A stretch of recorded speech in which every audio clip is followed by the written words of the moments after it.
भारत सरकार श्री अमित शाह जी, माननीय मुख्यमंत्री राजस्थान श्री भजन लाल शर्मा जी, माननीय कानून व न्याय मंत्री श्री अर्जुन राम मेघवाल जी, केंद्र एवं राज्य के वरिष्ठ अधिकारीगण एवं सीमा सुरक्षा बल परिवार समस्त रैंक्स, इंडो पाकिस्तान बॉर्डर की सीमा चौकी सांचू में आप सभी का हार्दिक स्वागत एवं अभिनंदन करता हूं। मैं समस्त परिवार की ओर से माननीय गृह मंत्री जी का विशेष अभिनंदन करता हूं। आपने अपनी व्यस्ततम दिनचर्या में से समय निकालकर आज हमारे बीच भारत पाकिस्तान सरहद पर जवानों से सीधे संवाद के लिए आप पधारे। आपका यहां उपस्थित होना हम सभी के मनोबल को दोगुना कर देता है। आपका बहुत बहुत आभार। महोदय, सीमा चौकी सांचू सामरिक दृष्टि से एक महत्वपूर्ण सीमा चौकी रही है। इस रेगिस्तानी इलाके में शुरुआत से सांचू गांव मीठे पानी का एक महत्वपूर्ण स्रोत रहा है। इसके इस सामरिक संसाधन की वजह से 1965 के भारत पाक युद्ध में पाक सेना ने इस चौकी पर कब्जे का भरसक प्रयास किया, किंतु शुरुआती बढ़त के बावजूद उनके प्रयास को भारतीय सेना एवं 3rd battalion Rajasthan armed constabulary, जो कि वर्तमान में 12वीं बटालियन BSF है, के द्वारा एक भीषण युद्ध के पश्चात विफल कर दिया गया। सांचू की इस विरासत के मद्देनजर BSF ने इस सीमा चौकी को एक दर्शनीय सीमा चौकी एवं सीमा पर्यटन के रूप में भी विकसित किया है। महोदय, सीमा सुरक्षा बल राजस्थान के बाड़मेर से लेकर श्री गंगानगर तक कुल 1037 किलोमीटर लंबी सीमा की चौकसी व सुरक्षा कर रही है। इसके लिए 293 सीमा चौकियों की स्थापना की गई है। यह पूरी सीमा तारबंदी एवं फ्लड लाइट से युक्त है। इस पूरे इलाके में न्यू डिजाइन फेंस की स्वीकृति मिल चुकी है और यह कार्य अपने प्रगति पे अग्रसर है। यह सीमा बहुत ही संवेदनशील और सामरिक दृष्टि से महत्वपूर्ण है। वर्ष 1971 का भारत पाक ऐतिहासिक लोंगेवाला युद्ध भी राजस्थान में ही लड़ा गया। कठिन भौगोलिक और विपरीत जलवायु परिस्थितियों के बावजूद सीमा सुरक्षा बल के जवान इस सीमा की पूरी मुस्तैदी के साथ रक्षा कर रहे हैं। महोदय, आपने अभी कुछ दिन पूर्व मई 22 को श्री रुस्तम जी स्मृति व्याख्यान के दौरान आपने जो बॉर्डर सिक्योरिटी का विजन रेखांकित किया है, उसे अक्षरशः पालन करने में मैं समस्त BSF परिवार की ओर से आश्वासन देना चाहता हूं। हम टेक्नोलॉजी को इंटीग्रेट करते हुए स्मार्ट फेंसिंग, बॉर्डर पर zero infiltration, nil cross border smuggling, stopping cross border drones और इससे जुड़े मसले पर एक ठोस रणनीति के साथ अग्रसर होने के लिए प्रतिबद्ध हैं। हम आपको भरोसा दिलाना चाहते हैं कि आपके निर्देशानुसार सभी एजेंसियों और संगठनों को साथ लेते हुए BSF बॉर्डर सुरक्षा को एक टेरिटोरियल रिस्पॉन्सिबिलिटी की तरह आत्मसात करेगी और एक अभेद्य एवं आधुनिक बॉर्डर सुरक्षा ग्रिड भारत पाक और भारत बांग्लादेश सीमाओं पर स्थापित करेगी। मैं एक बार पुनः माननीय गृह मंत्री महोदय जी का हृदय से आभार व्यक्त करता हूं कि आपने अपने अत्यंत व्यस्त कार्यक्रम में से समय निकालकर हमारा उत्साहवर्धन किया। आपके शब्द और दिशा निर्देश हमारे लिए आगे का मार्ग प्रशस्त करेंगे। मैं आपको विश्वास दिलाना चाहता हूं कि सीमा सुरक्षा बल देश की सुरक्षा, सम्मान और गौरव को अक्षुण्ण रखने के लिए सदैव तत्पर रहेगा। धन्यवाद। जय हिंद।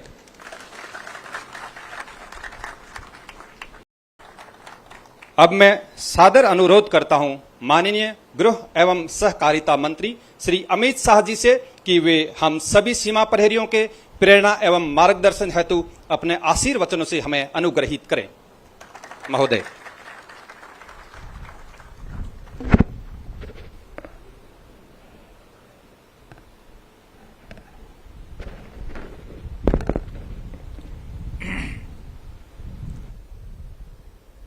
आज के इस छोटे मगर बहुत महत्वपूर्ण कार्यक्रम में मेरे साथ मंच पर उपस्थित राजस्थान के लोकप्रिय मुख्यमंत्री श्रीमान भजन लाल शर्मा जी, मोदी जी की मंत्रिपरिषद में मेरे साथी,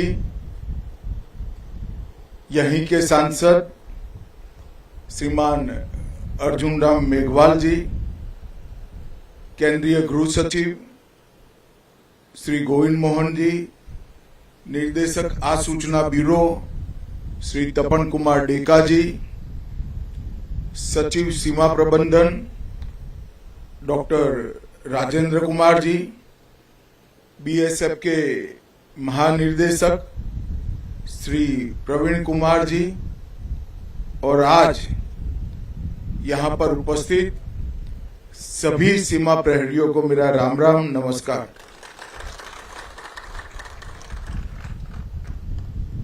सबसे पहले मैं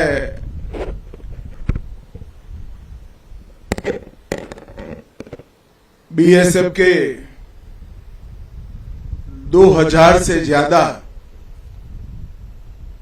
शहीद सीमा प्रहरियों को मनपूर्वक याद करना चाहता हूं। जब से बीएसएफ की स्थापना हुई तब से इस सीमा प्रहरियों ने न धूप देखी, न ठंड देखी, बारिश, कहीं पर घने जंगल, कहीं पर बर्फीली चोटियां, 45 डिग्री टेम्परेचर से लेकर -45 डिग्री टेम्परेचर तक हमारे सीमा प्रहरियों ने भारत की सीमाओं की सुरक्षा का जो उनको दायित्व सौंपा गया है, इसका बहुत अच्छे तरीके से कर्तव्यपरायणता, वीरता, साहस और सर्वोच्च बलिदान की भावना के साथ निर्वहन किया है। और ये करते करते हमारे 2000 साथी अपना सर्वोच्च बलिदान देकर भारत की सुरक्षा के लिए अपना बलिदान दिए हैं। ये 2000 सीमा प्रहरियों का बलिदान न केवल बीएसएफ, न केवल भारत सरकार, 140 करोड़ भारतीयों पर बीएसएफ का एक प्रकार से ऋण है और उस पर पूरा देश गर्व करता है। आज मैं यहां पर आया हूं तब मुझसे वृक्षारोपण कराया गया और आयोजकों को मैं बहुत बहुत साधुवाद देना चाहता हूं कि खिजड़ी के वृक्ष का वृक्षारोपण मुझसे कराया गया। हम सब जानते हैं ये रेगिस्तान में खिजड़ी का वृक्ष एक तरीके से रेगिस्तान की तो संभाल करता ही है, मगर पूरे रेगिस्तान के लिए ये एक प्रकार से कल्प वृक्ष से जरा भी कम नहीं। और आप लोगों ने, पूरे सीमा प्रहरियों ने वृक्षारोपण के लिए भी बहुत बड़ा योगदान किया है। 2019 में जब तय किया गया कि सभी सीएपीएफ वृक्षारोपण करेंगे, तब लुटियन के गलियारों में बहुत चर्चा थी इस विषय की, मगर अलग अलग भाव से निर्णय को देखने वाले सभी लोगों को मैं आज कहना चाहता हूं कि पीछे मुड़कर देखते हैं तो 7 साल में 7 करोड़ 35 लाख वृक्ष हमारे जवानों ने बोने का काम किया है, जो आने वाले दिनों में जलवायु परिवर्तन और पृथ्वी के तापमान दोनों के लिए बहुत बड़े उपकारक सिद्ध होने वाले हैं। मित्रों, आज कार्यक्रम तो आपकी चौकी का विजिट का था, मगर मेरे हाथों से महिला बैरकों का उद्घाटन भी कराया है। जब हमने ये तय किया कि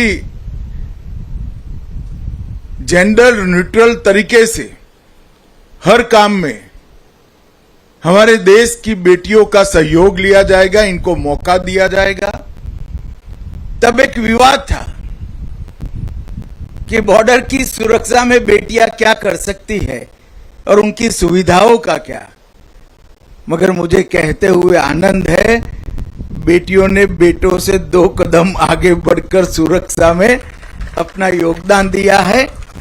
और जहां तक सुविधाओं का सवाल है, सैन 2030 तक सारी बेटियों के लिए हम सुविधा भी सुनिश्चित कर लेंगे।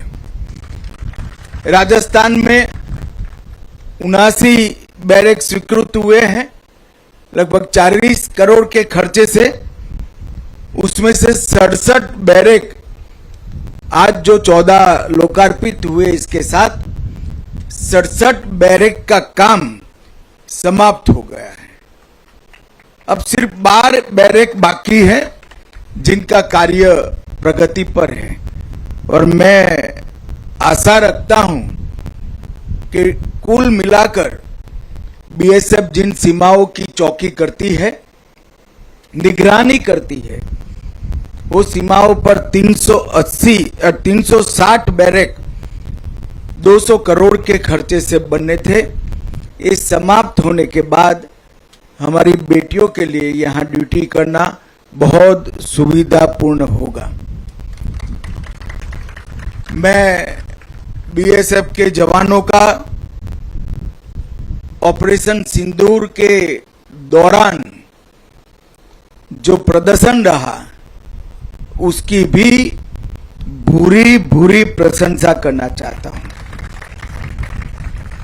हर जगह पे जहां मोर्चा संभाला था बीएसएफ ने, वो डट कर रहे, न केवल डट कर रहे, सीमांत जिलों के नागरिकों का हौसला बनाए रखने में भी बीएसएफ ने बहुत बड़ा योगदान किया। और जहां जरूरत पड़ी वहां पाकिस्तान को मुंह तोड़ जवाब देने का काम भी बीएसएफ के जवानों ने किया, जो आपकी हमेशा की परंपरा है। मित्रों, आज मैं ऐतिहासिक चौकी सांचू पर आया हूं। मेरे मन में कई समय से, कितने ही समय से एक इच्छा थी कि सांचू चौकी को एक बार देख कर आए। मैं भारत सरकार में गृह मंत्री बनने के पहले भी इच्छा थी, और आज बीएसएफ ने मेरा कार्यक्रम सांचू की ऐतिहासिक चौकी पर लगाया है। ये मेरे लिए बहुत हर्ष का विषय है। 1965 के पाक भारत युद्ध में उस समय सांचू की आबादी उस समय भी 500 से ज्यादा थी, और आरएसी की चौकी यहां से लगभग 25 किलोमीटर पीछे थी। रणजीतपुरा गांव है, वहां पर थी। मगर जब 3 आरएसी और 13 ग्रेनेडियर के जांबाज जवानों ने सूचना मिली कि सांचू पर कब्जा करने के लिए पाकिस्तान ने शुरुआत करी है, तब भीषण हमला कर सांचू को भारत की सीमा में रखने का काम हमारे जवानों ने किया था, और पाकिस्तान को पीठ दिखाकर यहां से भागना पड़ा था। आज भी 3 आरएसी हर वर्ष बड़े गर्व के साथ विजय उत्सव बनाती है, जो अब 12वीं वाहिनी बीएसएफ की बन चुकी है। और वो विजय दिन का नाम भी सांचू दिवस रखा गया है। ये पोस्ट भारत के युद्धों के इतिहास में स्वर्णिम अक्षरों से अंकित है। आज मैं भी वही भूमि पर खड़ा रहकर आपसे बात कर रहा हूं। ये मेरे लिए बहुत बहुत आनंद का विषय है। मित्रों, 179वीं बटालियन की एक बहुत महत्वपूर्ण बीओपी है, और हमने पूरे राजस्थान के रेगिस्तान में एक लेटरल रोड के निर्माण का कार्य शुरू किया है, जो आपकी ढेर सारी असुविधाओं को समाप्त करने में काम आएगा।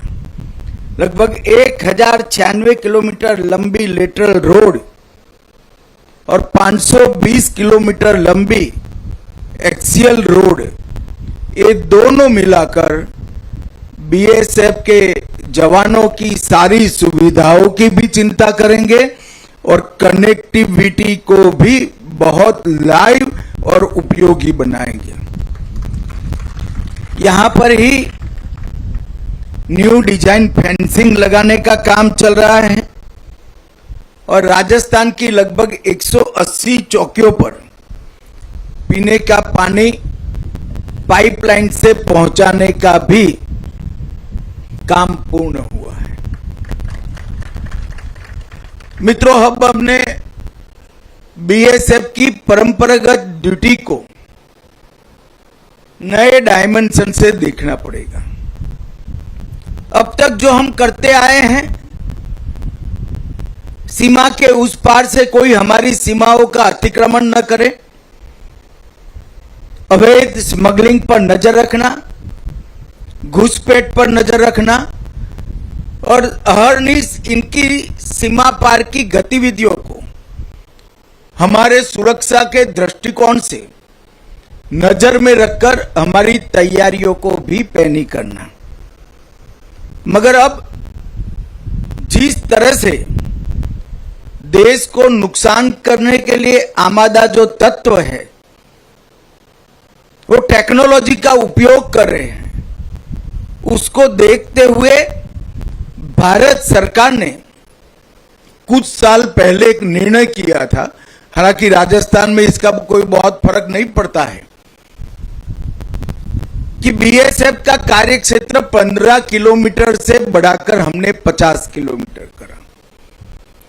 उस वक्त गृह मंत्रालय में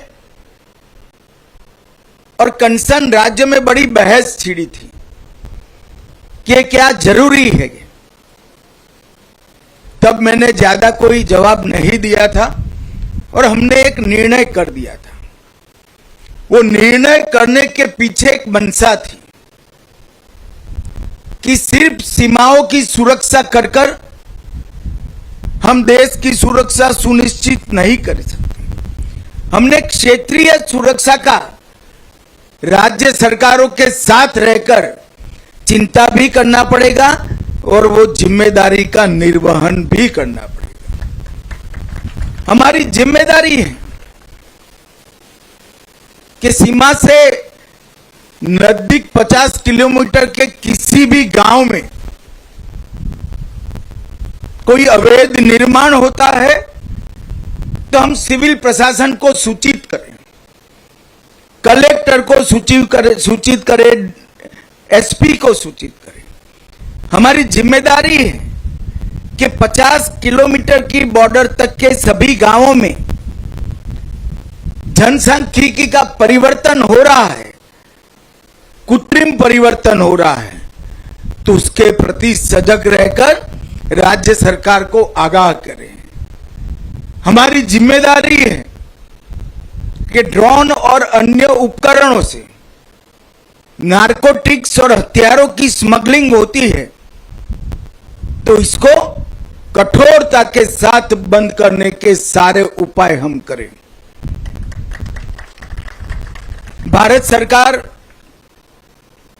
ड्रोन रोधी संयंत्र लगाने की शुरुआत अगले 6 माह में ही कर लेगी, परंतु ड्रोन उतरता तो भारत की भूमि में है। कौन रिसीव करता है, कौन इसके अंदर के मटेरियल को देश विरोधी कार्यों के लिए उपयोग करता है, इस पर हमारी पैनी नजर होनी चाहिए। और इसके लिए, इसके न्यूट्रलाइजेशन के लिए सिविल अथॉरिटी और डिस्ट्रिक्ट पुलिस से